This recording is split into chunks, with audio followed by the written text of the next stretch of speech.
Welcome to the Real Facts on Real Estate podcast, presented by Sean Patrick Maloney. In this series, we educate real estate agents on how to find success in the industry and grow their wealth to six-figure commissions and beyond. Now here is your host, Sean Maloney. Welcome to episode 283.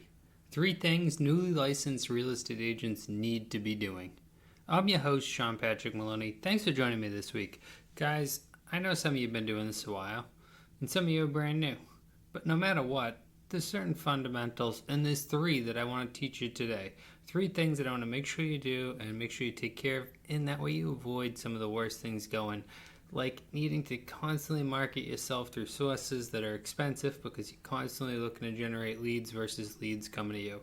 Let's get started. First off, after obtaining your license, one of the first things you want to do is learn all the contracts. Now, if you don't know all the contracts and you're an agent, take some time every single day. Really understand the Massachusetts Mandatory Consumer Licensee Disclosure Form, otherwise known as the agency disclosure. Really understand the contract to purchase. Really understand the standard NAR form or MAR form that is the purchase and sale agreement. Understand the lead paint form. Get what the home inspector fact sheet says. Understand a listing agreement. Understand the different variables on it. What does an exclusive buyer agency agreement look like? What does a non-exclusive? Understand each form so that way when you're talking about them, you can give your client surety and they can understand that not only do you understand what you're talking about, but you're good hands. You can take care of them. They don't have to worry. You understand it so much that they can just sit back and you're going to explain it and you're going to make sure that they find success. Because at the end of the day, when they hire us, one of the reasons they hire us is to find success. Now, I don't want you to sit there and study contract all day long and not chase leads. Guys, it's so important to get leads all the time. But when we get leads, we need to be prepared for what that means. We can't just suddenly take a lead and not know, like, okay, now we go on showing and I want to write an offer.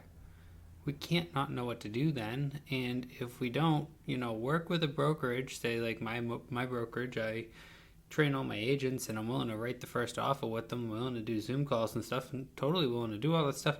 Make sure to take advantage of that stuff, guys. You want to look powerful during the presentation. You don't want to look like you're trying to figure it out with them. Next up, I hate to break it to you. Your mother, she might have told you you're special. I'm here to say you're not. Do not assume just because you're a licensed real estate agent that people are going to reach out to you. Realize that they may not reach out to you. They may not do the things that you thought they were going to do. They may be tough to get a hold of, things like that. You have to put in the initiative to consistently add value to people's lives and remind them that you're involved in real estate. So many real estate agents are shocked when family members, friends, other people buy houses from people other than them. And they say, oh, well, I told them once. Well, guys, I hate to break it to you, you're not special. Why do I say that? Because you're not special. What do I mean by it? You're not special.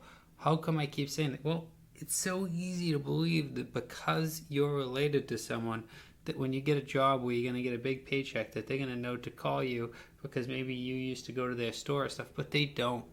Make sure to have a consistent message. Make sure to say things to people in passing. Hey, how was your day? It was great. I just closed the sale. All these different reminders. Doesn't always have to be you looking to buy or sell, but little reminders that you're in this business. That way there, when the time comes, the people who are around you are putting your name out there to make sure people use you. Because remember, referrals are the name of the game. They're the easiest business you're ever going to have. Not that you need things to be easy, but as far as going out and wasting time does not usually happen on referrals. Referrals usually are very excited to work with you. They keep the ball in the court. Every time you reach out to them, they call you back. It's not like a cold lead. It's not all that work. So, guys, make sure to understand you're not special. Don't assume anyone knows you. Get your name out there. Be a marketing master. Again, contract master, marketing master. Next up, communication. It's not a skill. It's a way of life, guys. Good communication is the key to a long-term relationship in real estate. Now, if we don't communicate with people, they're not going to know what's going on. They're not going to know the next steps. They're not going to know a lot of things. When someone calls you and you don't answer them and they're in panic mode on a multi-$100,000, if not $1,000,000 transaction, you're going to get fired. You need to be a good communicator. But also, communication can be a forward thing. Letting someone know that nothing has gone on is the same as calling them and giving them an update. This is the single most important thing in all your clients' lives. I don't care if they have jobs and all these different things going on. They want to hear from you.